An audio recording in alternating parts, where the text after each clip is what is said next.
Le Mans Ultimate is a sim racing game which I have recently bought, and today I'm going to show you me driving it and also having some thoughts on it, because I have tried it before a bit and it's quite okay. But let me just jump into the game and let me talk through everything I have regarding it.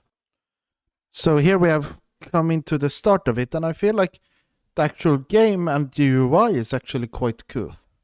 My only thing is, apparently with online you have to pay to join some like server or something. I don't fully understand it. I know Jimmy Broadbent, his recent video on LMU, explains quite a bit or quite a few cool things, cool things, I mean like interesting things. And there's something which I don't like is it doesn't have a time trial mode, which is usually what I like to do. Then you can choose between two seasons, 2023 and 2024.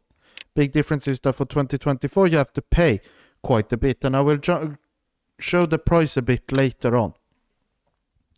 Then when we jump into here, you have a few tracks. You have for free when you buy the game. You have Sebring, Portimao, Spa, Le Mans, Monza, Fuji, and Bahrain. So for this video, I'm going to try Spa, and I'm going to drive around it in the Cadillac, because yeah, that's the one I can compare to in Automobilista 2. Then when we jump to LMP2s, they have the Oreca. I don't think they have any other car. Not so sure. Yeah, because if you just slide, yeah, it's only the Oreca. And then GT, they have Aston Martin, Corvette, Ferrari, which I think, in my opinion, is quite cool. And then you also have the Porsche. But then if we jump into the Cadillac, we can jump into the number 2. I also like to choose WEC, but I don't know if there's any big difference. So let's just choose Le Mans. Then here is how you can practice. You have practice, qualifying, and race.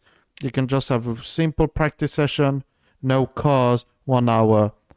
And I feel like this is I like this actually, because you can just practice. But this is the thing, I like a more time trial style mode, which in my opinion would be a lot better for just making setups and practicing and stuff, even though that's an ideal situation. But yeah, you understand.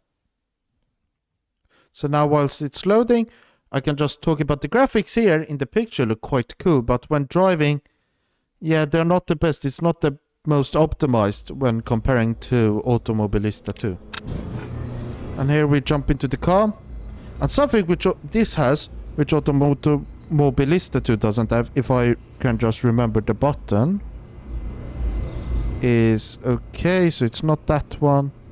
Which one was... There was one button. Maybe I have to drive onto the track, but...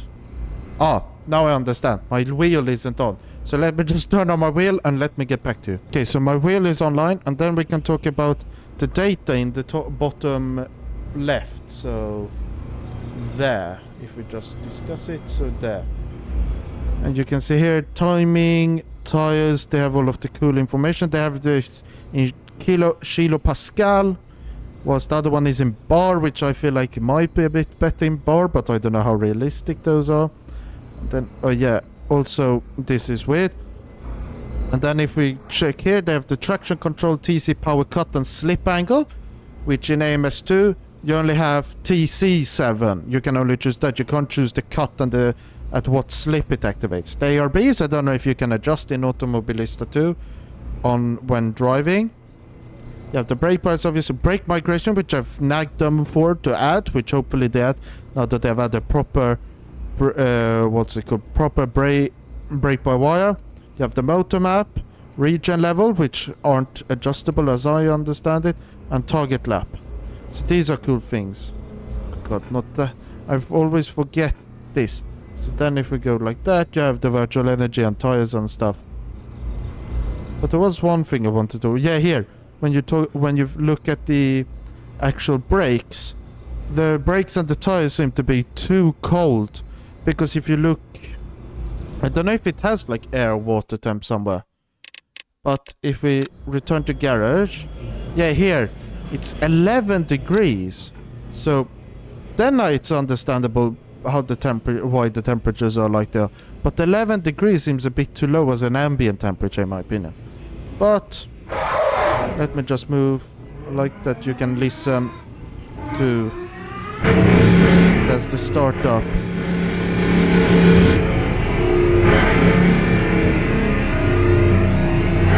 That's something which interesting. I believe this steering wheel is the what's it called? The Cosworth Mark III, which you can find on their website. They're coming out of the pit. You have to be really gentle on the throttle to not gas up. Then also, in my opinion, the what's it called? The lights look a bit weird, but that can be just my graphics settings. Yeah, and then something which AMS2 doesn't have, or doesn't show I should say, is the temps for the tires are the outer layer temps, as in it's the temperatures of the outer layer of the tire. I don't remember, I believe it's treads what the name is, whilst AMS2 shows core temp. And that's, in my opinion, a bit core temps are a bit easier for setup, because here you see it goes to red just easily when locking up, whilst driving just normally can go up to green, but then the tires aren't actually up to heat. It's also having like the tire data in the left is also good.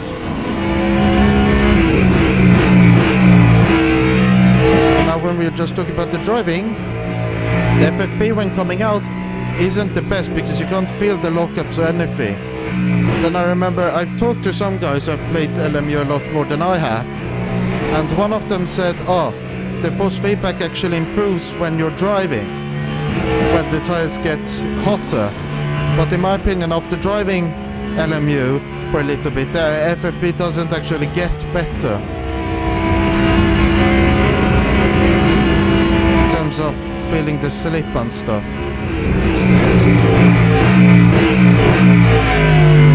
So the brakes feel a lot more effective than in Automobilista 2, which is interesting. Like there, I can't feel it actually locking up, but I feel it when it stops locking up, the FFP, which I feel like is a bit weird.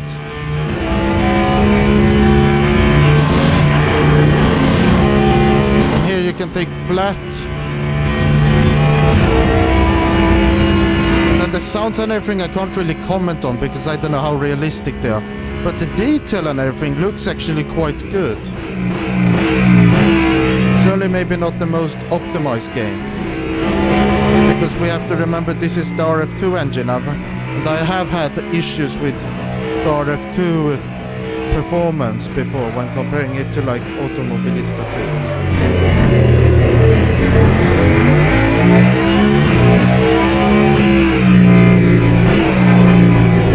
Yeah, you don't get like proper feeling in the FFP from the brake, and I've tried to change the settings of it. You have to put the mouse like that, but if we go to like settings, controls, force feedback, I only have these basic settings, whilst on their website I know there is a lot, they shows a lot more settings like advanced force feedback, but I don't have any of those settings which they show on the website. So I have no idea what I'm actually doing, why it's different. So if anyone can comment that, it would be very helpful.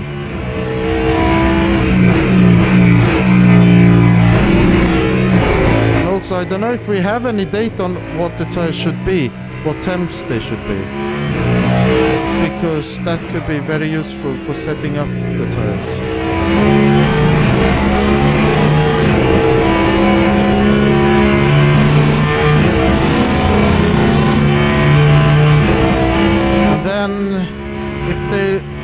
There was something else I want to talk about, and I have to just try and remember that because I played this yesterday and I had a few issues with my stomach yesterday.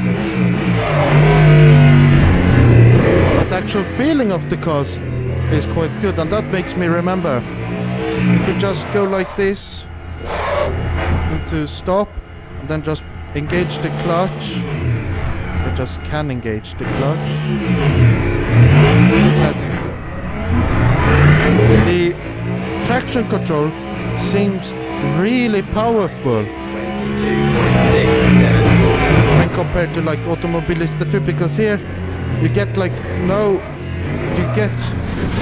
you only spin when you actually lose control of the car, but otherwise when you're just driving normally you can't feel any slip angle or anything. And I'm not going to say one is more realistic than the other, but from what I've seen and stuff, maybe not these cars specifically, but racing cars and everything don't seem to be like ultra stable.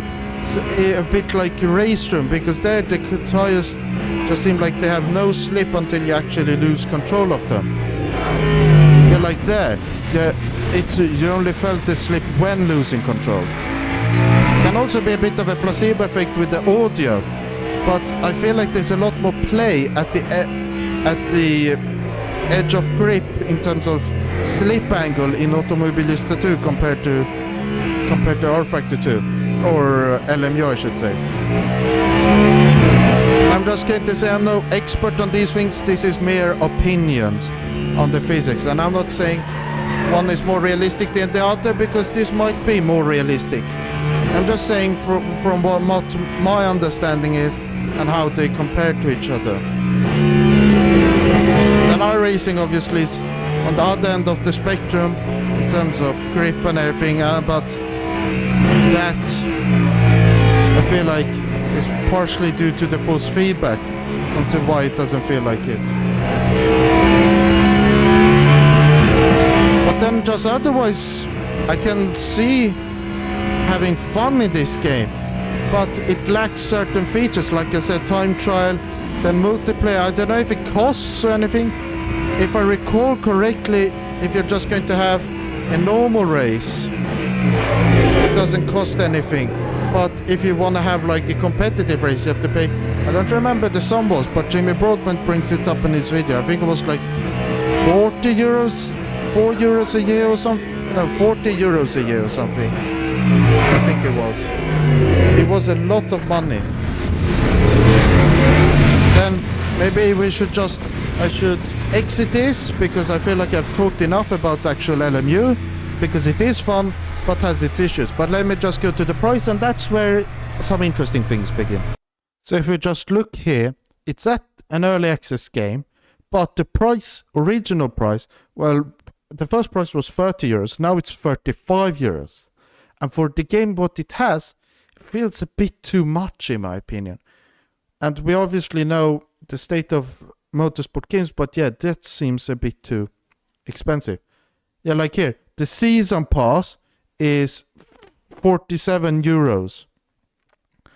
And if we just check what will be included, is one pack which includes a track, a car and a car. Then you have another track and two cars. Then you have one track, three GT3s and one track, 4 GT3s. So if you add that up, it's 4 tracks, and then you have, this becomes 7 cars plus 4, 11. So 11 cars and 4 tracks. But then when is it full price? I feel like it's a bit too expensive for a game, because it just feels like early access game, because that's more than the actual game, and what you're paying for is 11 cars and 4 circuits. And 11 cars, it actually becomes a bit cheaper when you think about it, and actually the DLC, when now I actually think about it, if you think about like 12 euros for a car and 2 tracks, if they're like priced at the same as Race Room, then it's actually not too bad. But my main issue is just the actual price of the game. And also in total it becomes 81 euros, but that's including all of this, so that's I can understand. So if we just go back to, Automobilista 2, It's 11 euros now, but original is 37. So for 2 euros extra, you can get a game which has a lot more content. Though the demo, I don't fully understand why it's here, because it's crap currently. And then if you just check the DLC, if we check the Season Pass, which should be around there, the Season Pass, what was the original price? 90 euros. And what you get is a lot of content.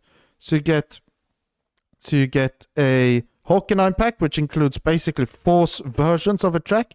Silverstone, 4 versions. Nürburgring, which includes the GP, Nordschleife, and 24-hour layouts. And you also have the Spa, which has 3 layouts. And then 2 more DLCs. And they have all of these cars. You have the Adrenaline Pack, Racing USA, Street Supercars, Historical Track Pack, and Brazil Grand Prix Legends.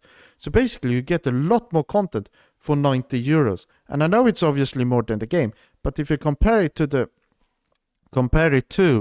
Le Mans Ultimate, then it's a lot more.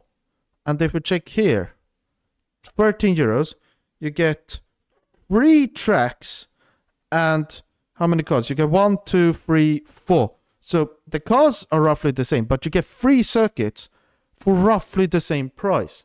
So the price of things is actually a bit excessive when you think about it.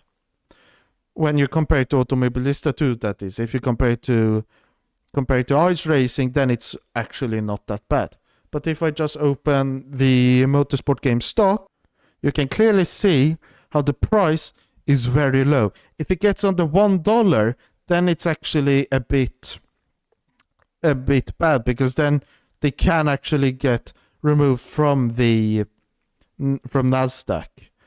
And that's a big issue for them. But now they're looking for an investor, and I don't really see which investor would actually buy them out, because they're owned apparently by Motorsport Inc., which have like the news articles and everything, and that's, I don't know how good that is, but they have that, and they don't want to bail them out, as I understand it. So we'll have to see who buys it, but I don't feel like any current game company who does sim racing games might actually want to buy it.